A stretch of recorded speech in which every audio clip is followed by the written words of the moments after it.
Bismillahirrahmanirrahim. Assalamualaikum warahmatullahi wabarakatuh. Kembali lagi bareng aku, Dia Eningsi, biasa dipanggil Ayu di Ngopi, Ngobrol Bareng KPI. Nah, teman-teman, kalau kemarin kita udah bahas perihal hal-hal yang lagi viral, dan juga tentang UU ITE, tentang masalah digital, nah kali ini kita balik lagi bakal bahas tentang masalah bahasa. Salah satunya kendala yang ditemui oleh anak IAIN pastinya. Nah, salah satunya yaitu bahasa Inggris dan juga bahasa Arab. Nah, kali ini Ayu bakal bahas persoalan tentang bahasa Inggris dan Ayu bakal mengundang seseorang yang memang expert di bidangnya. Nah, mari kita langsung saja undang orangnya atau undang pematerinya, yaitu salah satu teacher di Kampung Inggris Pare, Kediri. Mungkin teman-teman udah kenal ya Kampung Inggris yang sangat terkenal. Mari kita sambut Mr. Nofriyadi Wailing. Nah, beliau juga merupakan salah satu teachernya Ayu ya waktu di Pare.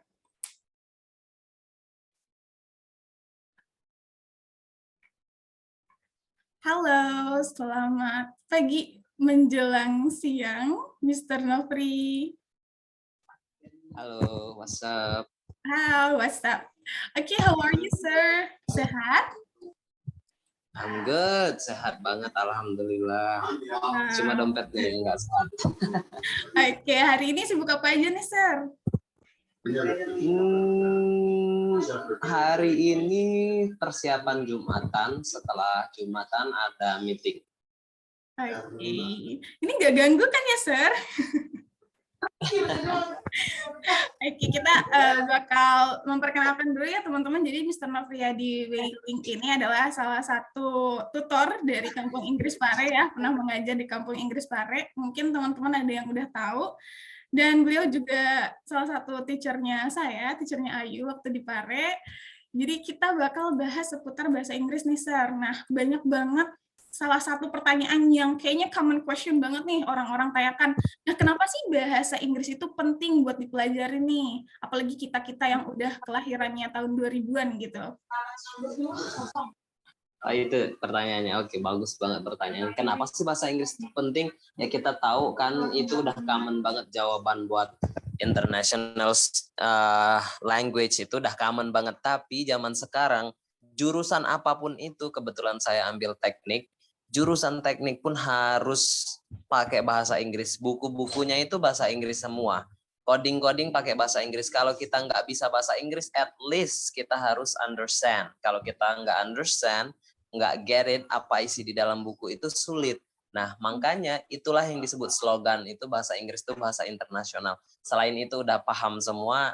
Zaman sekarang informasi kalau dalam bahasa Indonesia aja terbatas. Tapi kalau di dalamnya semuanya itu lengkap pakai bahasa Inggris bakal sangat-sangat lebih luas, terutama di teknik.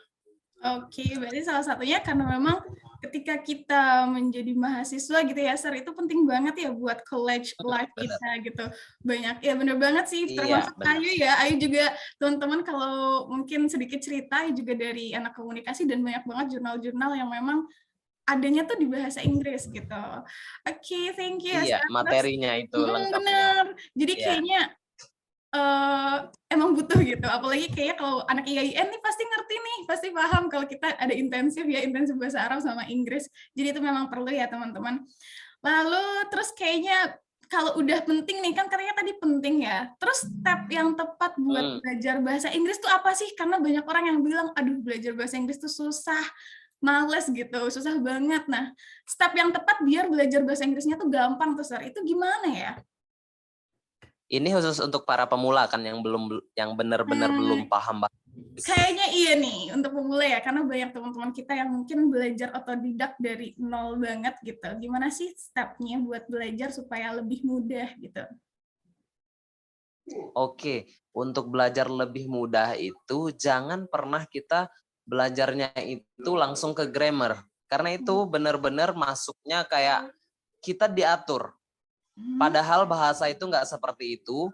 Yang paling penting kamu ngomong dulu, mau salah mau benar, dan yang paling penting juga orang yang kamu ajak bicara itu paham.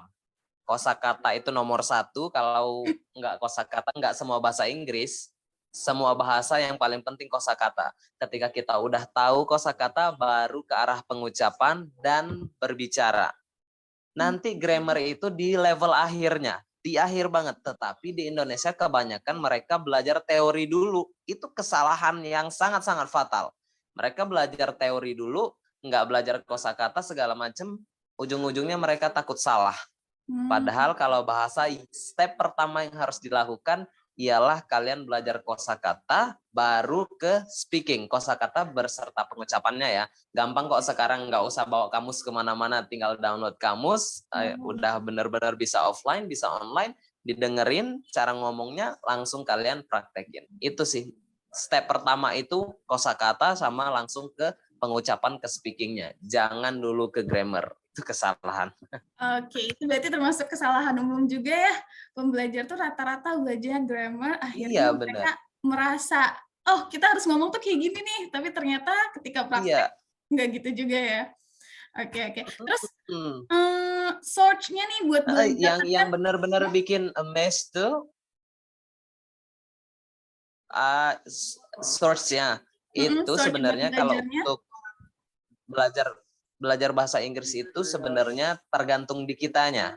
Kalau kita sukanya apa, baru kita fokus ke sana. Kebanyakan orang dipaksa. Oh, kalau dia nggak suka tentang olahraga nih, tiba-tiba belajar olahraga. Dia nggak suka musik, tiba-tiba belajar dari musik. Cari dari apa yang kita suka. Kita nggak bakal tertekan. Kenapa bahasa Inggris susah? Karena kita belajarnya dari apa yang nggak kita suka. Mulai dari sekarang kamu suka film, nonton film berbahasa Inggris. Suka musik, jadi punya sendiri. Everyone has the different characters. So nggak bisa disamain antara Ayu dan saya pribadi, itu berbeda cara belajarnya. Antara Ayu dan teman-teman yang lain itu berbeda. Nah mulai dari sekarang cari hobi kamu, salurkan hobi kamu. Suka nge-game? Oh gampang banget tuh. Tinggal main, mabar sama orang luar. Haha, cepet tuh. Nah dari situ ya. Berarti salah satu step-nya juga belajar dari hal yang kita sukai ya saya. Nah tadi kan Iya, udah belajar benar. nih, kita harus belajar speaking dulu, jangan grammar dulu nih, biar pede-nya kita gimana nih? Karena banyak orang yang, terutama di Indonesia ya, terutama mungkin ada nih, Ayu juga pernah menemukan selain di Pare ya, pastinya ketika Ayu ngomong, Iya. ada aja yang nyeletuk, alah se-Inggris, nah gimana nih supaya kita pede dan ya enggak ngedown gitu ketika dibilang, alah se-Inggris kayak gitu, sir. Pertanyaannya ini bagus banget. Gimana sih buat pede ngomong bahasa Inggris? Sebenarnya kalau di Indonesia tuh ketika kita udah pede, teman kita sendiri yang bikin kita ngedown. Nah, bener So banget tuh. Inggris, tetangga kita segala macam. Nah, caranya gampang banget biar pede ngomong bahasa Inggris itu, salah satu hal yang harus kita pahamin, kita cari circle. Cari satu zona sama kita yang sama-sama mau belajar bahasa Inggris. Kenapa di Pare itu benar-benar luar biasa dan banyak orang sukses dalam belajar bahasa Inggris? Karena satu tujuan, satu visi, satu misi, dan satu circle yang pastinya. Coba kamu ngomong sama anak-anak yang nggak mau belajar bahasa Inggris. Kalian pakai bahasa Inggris. Kalian udah pede, langsung dijatuhin pede kalian. Langsung mereka, they will definitely look all of you down. Bener-bener ngerendahin kalian, alah so Inggris. Coba kalau sesama pelajar bahasa Inggris, anak FKIP aja nih, anak FKIP bahasa Inggris itu ngomong bahasa Inggris salah-salah nggak apa-apa, dia tetap pede. Sekarang tugasnya cuma satu, cari circle, cari zona pertemanan yang sama-sama mau belajar bahasa Inggris. Pasti benar-benar pede. Kalau nggak sesama orang yang mau belajar bahasa Inggris, pasti langsung ngedown. Dibilang so Inggris, itulah Iya, Indonesia bener. yang sulitnya, gitulah. Oke, berarti satu-satunya jalan ya nge-cut off teman-temannya ya. Ganti temennya, bukan ganti. Ya bukan Ganti, cut off juga sih. ya. Maksudnya Pindah circle, kita pindah circle supaya benar. nggak terlalu yang nge-stuck di situ-situ aja ya. Iya, benar-benar. Oke, wow. Terus terakhir nih, mungkin ada nggak sih nasihat dari Mr. Adi untuk teman-teman yang lagi belajar atau teman-teman yang lagi emang nge-boost PD-nya tadi biar mereka tuh ya udah pede aja gitu, jangan takut salah untuk belajar. Oke, sebenarnya udah dijawab sama Ayu sendiri sih. Jangan takut salah. Kuncinya cuma satu. Kenapa? Kalau kita takut salah, kita nggak bakal belajar dari kesalahan kita. Saya melakukan kesalahan. I made many mistakes. Definitely Ayu juga. Ayu did it as well. Pasti banyak banget orang melakukan kesalahan. Cuma nanti tuh kita bakal belajar dari kesalahan itu. Jangan terjatuh di lubang yang sama seperti itu. Kita terus belajar. Sampai kapanpun kita akan belajar bahasa itu. Karena namanya juga bukan bahasa ibu kita kan. Selalu kita harus belajar itu. Nah, tipsnya tadi, jangan takut salah. Kebanyakan 90% orang Indonesia, terutama yang ya pembelajar bahasa Inggris, dia takut salah karena balik lagi ke kesalahan umum tadi. Mereka hanya dicekokin, hanya dikasih teori tanpa praktek. Mulai dari sekarang, jangan takut salah. Itu aja sih, Kak Ayu. Oke, terima kasih Mr. Nafriyadi atas waktunya dan juga tadi ya teman-teman kita review lagi tadi kalau mau belajar ngomong aja dulu buat pede dan jangan pernah salah.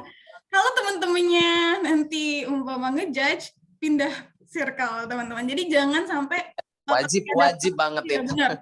Ketika dapat temen yang ngejudge, jangan berhenti belajarnya, tapi pindah pertemanannya. Oke, mungkin sekian dari Ayu di Ngobrol Bareng Anak KPI. Nanti kita ketemu lagi di section berikutnya. Mr. Adi, mungkin kalau ada yang request nih, kita bisa ketemu lagi nanti. Oke, sekian dari kami. Sampai jumpa di lain waktu, teman-teman. See you.